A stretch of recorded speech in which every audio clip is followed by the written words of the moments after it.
الأدب والفن بيجوا بعد الاستقرار والرخاء، لكن في نفس الوقت هما اللي بيبينوا لنا نوع الحياة اللي الناس عايشينها. فعشان كده عمرك تساءلت ايه هي الحواديت بتاعة المصريين القدماء؟ يعني ناس وصلوا للقمة في العلوم والفنون، يا ترى مستواهم الأدبي وأعمالهم هتكون عاملة ازاي على أنهي مستوى؟ أنا دعاء رشدي، مهتمة بعلم النفس والاجتماع والفلسفة واللغات الحية والميتة والسياسة والديانات الوضعية والسماوية والتاريخ وعصور ما قبل التاريخ. والنهاردة احنا جايين نتكلم سوا عن مظهر من مظاهر ثقافة وحضارة المصريين القدماء، ألا وهو الأدب. ومن الأدب القصص والحكايات. طبعا المصريين كان عندهم ألوان كتيرة من الأدب والفن، المسرحيات والدراما والقصص. لكن الأدب ذات نفسه عندهم مقسم لقسمين: قديم وحديث.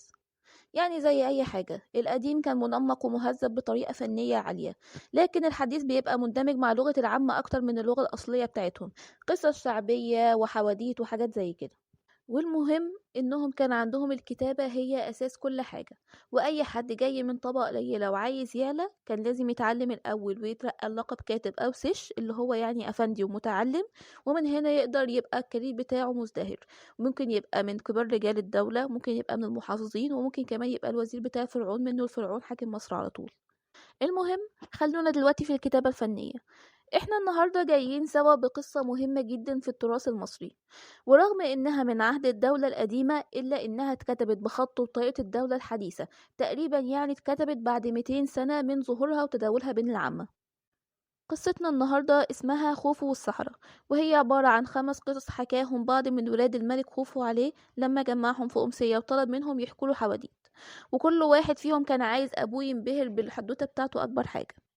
فقام الأمير جدفرع وحكى إن كان في ملك من الأسرة التالتة اسمه الملك زوسر، كان عنده مهندس عبقري زمانه وأوانه، كان بيفهم في كل حاجة. الراجل المهندس ده كان شاعر وكان طبيب وكان فلكي وعالم رياضيات ومهندس معماري، وكان هو شخصية القصة الرئيسية بتاعتنا دي.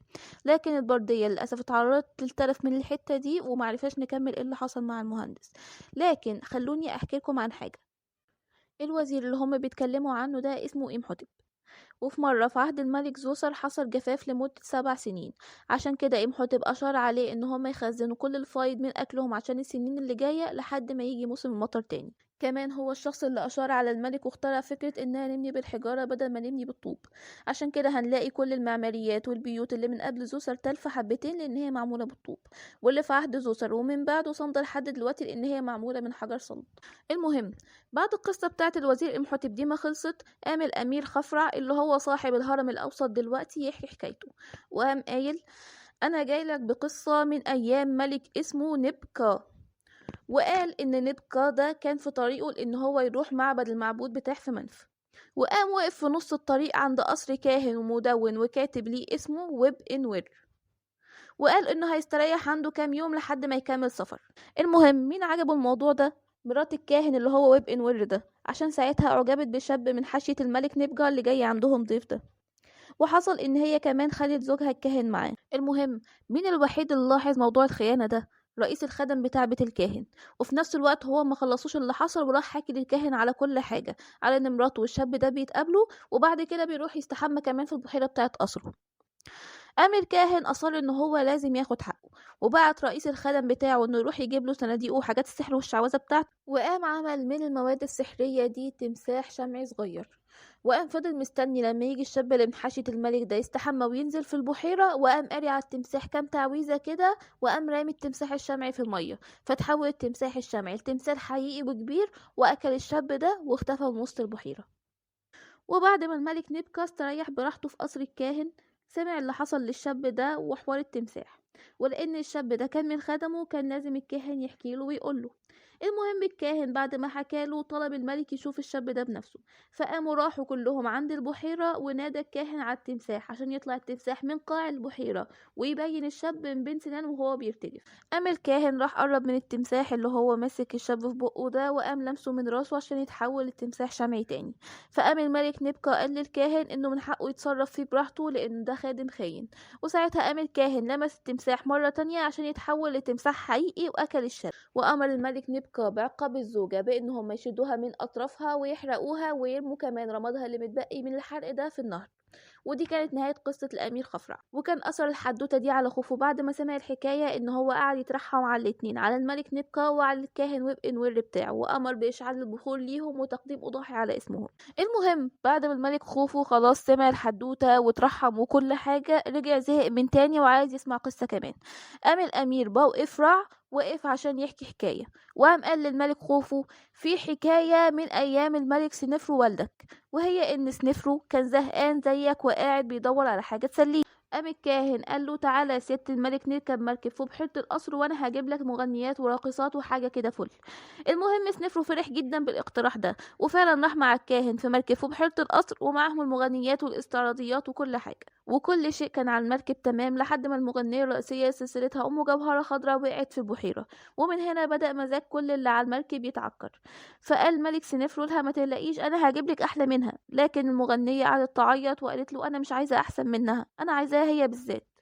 المهم الملك سنفرو لان هو راجل طيب ما حبش يكسر بخاطر البنية، يعني مثلا لو كان مكانه ابنه خوفو اللي عمال يسمع في حواديت ده كان زمانه رماها للتمساح وريح نفسه على طول من غير تردد. المهم ولان سنفرو ما كانش عايزها تعيط ان ده الكاهن بتاعه وحكى له اللي حصل وقال له انا مش عارف اعمل ايه، انا عايز اخليها تبطل عياط وعايز ارضيها. قام الكاهن بص للملك وقام قايل له هي دي كل المشكله يا ست الملك؟ ثانيه واحده.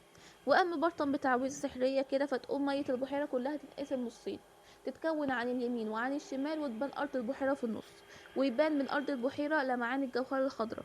فقام التقطها من ارض البحر وقام مديها المغنيه اللي كانت بتعيط، وقام رجع الميه تاني زي ما كانت قبل الانشقاق.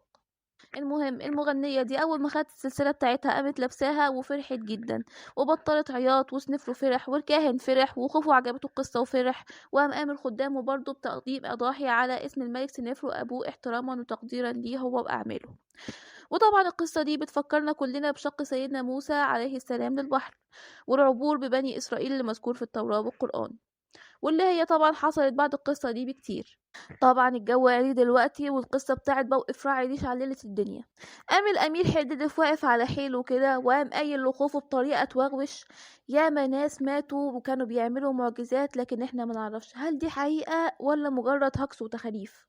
فخوفه انتبه كده لكلامه ثانية، فقام باصص حردد في عينيه وقام قايل لخوفه لكن انا اعرف جدع لسه عايش لحد دلوقتي في زمنك يابا، ساحر اسمه جدي عمره اكتر من 100 سنة وبياكل 500 رغيف في اليوم وبيتعشى يوماتي بفخد الطور، وعشان يبل ريقه لازم يشرب له 100 ابريق بيرة في النهار، وعنده كمان قدرة عجيبة انه لو فصل راس حاجة عن جسمها بيعرف يلحمها تاني ويرجعها للحياة، ودي مجرد حاجات بسيطة بالنسبة اللي هو بيعرف يعمله. وقام كاسر صمت الدهشة بتاع أبوه وإخواته وقام قايل له كمان ده هو الوحيد اللي يعرف عدد الأضرحة اللي في مقبرة المعبود تحوت اللي هو معبود الحكمة.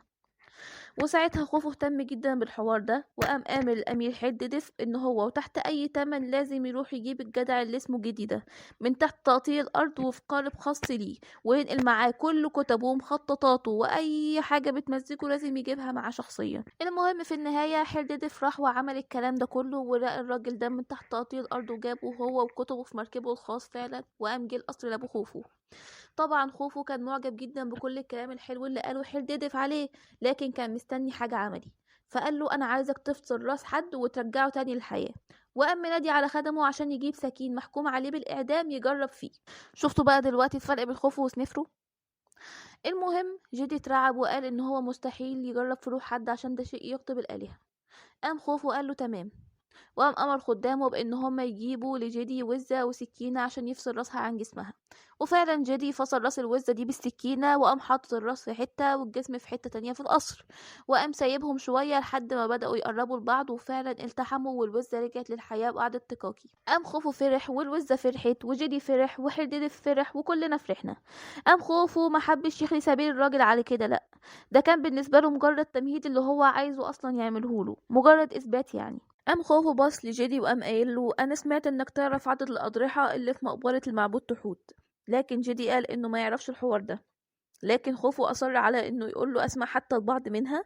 فهنا جدي حب يطلع نفسه من الموضوع وقال انه ما يعرفش، لكن اللي يعرف الاسماء بتاعه الاضرحه دي هو ابنه واحده اسمها ريديت، والولد ده لسه هيتولد من بين 3 ذكور وهيبقى ليهم مناصب عليا في حكم مصر وهيحكموا مكان خوفو. وهنا خوفو أول ما سمع الكلام ده اتضايق، لأن عياله اللي لاممهم حواليه وبيحكي له حواديت دول للأسف مش هيحكموا مكانه ومش هيورثوا العرش. لكن جدي حب يطمنه وقال له ما تخافش، ابنك خفرع هيحكم من بعدك ومن بعده في من كورع. وهنا القصة بتنتهي إن خوفو كان فخور جدا بابنه والساحر جدي ده، فقام خلى إقامة الساحر جدي ده مع ابنه حددف في نفس الجناح في القصر. يعني في النهاية ما تقدرش تقول إن حددف كان موفق قوي في القصة دي. يعني في الأول خلوه يضرب المشوار بتاع إن هو يروح بالمركب ويدور على ديدي ده، ودلوقتي خلوا ديدي يسكن معاه في الجناح. المهم البردية على طول بتبدأ تدخل في القصة الخامسة على طول من غير ما حد يحكيها. يعني ما خلتهاش زي القصص التانية يحكيها حد من ولاد خوفو، وهي قصة ولادة الست ريديدي اللي هي لولادها التلاتة اللي هيبقوا أول ملوك من ملوك الأسرة الخمسة. المهم بيقولك إن الست ريديدي كانت حامل وعلى آخرها من كاهن من كهنة الإله رع اللي هو إله الشمس، وراحت في مهمة متعبة جدا، وفي يوم وهي ماشية مروحة البيت جالها الطلق. فقامت دعت للإله رع وتوسلت له إن هو يساعدها، فقام استجاب الإله رع لدعوتها وبعت لها آلهة الأمومة تساعدها، اللي هما المعبودة إيزيس ونفتيس ومسيخنت وحقيت ومعهم الإله خنم. وفعلا كلهم خدوا بعضهم وقاموا داخلين على البيت، والمعبودة إيزيس استأذنت من زوجها الكاهن عشان يدخلوا يولدوها. وفعلا دخلوا ولدوها وعملوا كل العمليات بتاعة الولادة التفصيلية، قطعوا له الحبل السري وكل حاجة حصلت بطريقة وصفية.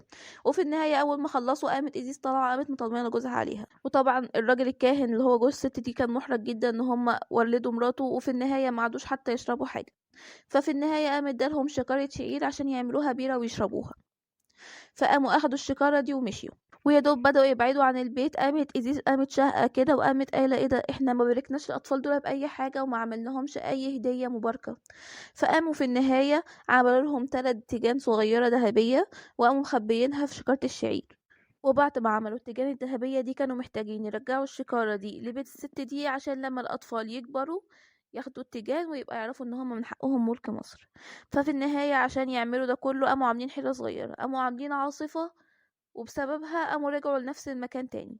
قاموا رايحين وخبطوا على الكاهن الباب وقالوا له ان هم معتذرين جدا ان هم محتاجين يسيبوا الشكاره بتاعه الشعير عشان الدنيا بتمطر والعاصفه قامت، وللاسف الشكاره هتبهدل معاهم ومش هيعرفوا يطلعوا بيها. فطبعا الكاهن وافق جدا على الشوال وقام جايبه وقام حاطه في المكان اللي بيحطوا فيه الموان بتاعه المنزل. المهم الايام مرت، وبعد اسبوعين كده بعد ما الست ريديد استعاد صحتها وعافتها بعد الولاده راحت امرت خادمتها ان هي تروح تقلب البيت وتنفضه ان هم محتاجين يعملوا اي حاجه عشان العيد على الابواب. وفي النهاية وهم جايين يعملوا الأكل ما لقيوش في البيت خالص ولا شعير، إلا الشكارة اللي سابوها الآلهة دي موجودة عندهم.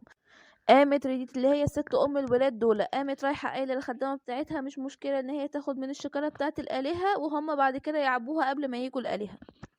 فقامت الخدامة فعلا راحت عملت كل الكلام ده، يدوب بتفتح الشكارة من هنا لقيت التيجان بتاعت ولاد ريت من هنا. وبعد ما يتيد والخدامة شافوا التيجان الملكية كانوا فرحانين جدا بان هي دي كانت البشارة بتاعتهم ان هم من حقهم حكم مصر. لكن في نفس الوقت هما الاتنين اصروا الحكاية دي ما بينهم وقاموا قايلين ان هم مش هيقولوها لأي حد، لان لو ملك خوفو سمع بالحوار ده ممكن يخاف ان العيال ياخدوا الملك منه ويروح يقتلهم. المهم ان كان السر محفوظ بينهم هما الاتنين وكل حاجة تمام لحد ما في يوم من الايام ريديت والخدامة اتخانقوا. فقامت الخدامة قامت معلية صوتها جامد عليها وقامت قايله لها ان هي تروح تقول للملك خوفو على حكاية ال3 تيجان وعلى حكاية ان عيالها هيحكموا بعض. وقامت سايبة البيت وقامت رايحة لبيت اخوها اول ما سمع منها الحدوتة كلها قام عاقبها وضربها وقال لها ان هي ما ينفعش تخون سر حد امنه معاها، وبالذات لو كانت الست اللي خدمتها لفترة طويلة. قامت الخدامة قعدت تعيط وتشحتف كده، فبعد كده قامت خرجت من البيت وراحت عند البركة القريبة عشان تروح تغسل وشها وتروق. فأول ما قربت من البركة وهي عمالة تعيط قام التمساح اللي في البركة قام واكلها لأن هو كان جعان. واخوها كان في الطريق لستها ريديت في الوقت ده واعتذر لها عن الاخت وعملته، وقال لها ان هي كانت بس ساعة غضب وساعة شيطان كده، وان هي ما تقلقش ان القصة كلها هو فهمها ومش هيقولها لحد، لان هما كده كده خايفين من خوفه ان هو لو سمع الحوار ده ممكن يروح يقتلهم كلهم. وان قال لها ان هو ما تقلقيش ان السر ده هيبقى بينا احنا الاتنين، لان كده كده اختي خلاص راحت اكلها التمساح.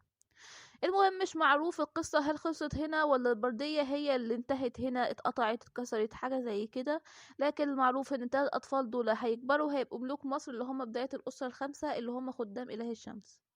وطبعا ال5 قصص اللي احنا حكيناهم النهاردة بتحمل بين طياتها معاني كتيرة، في معاني مباشرة وفي معاني غير مباشرة، سواء ان هي كانت عايز تبين علاقة مصر القديمة الوطيدة بالسحر والمعجزات اللي هم كانوا بيعرفوا يعملوها، او ان هي كانت بتبين ان المعجزات دي مجرد دعاية سياسية اطفال من ابناء عامة الشعب هيمسكوا الحكم.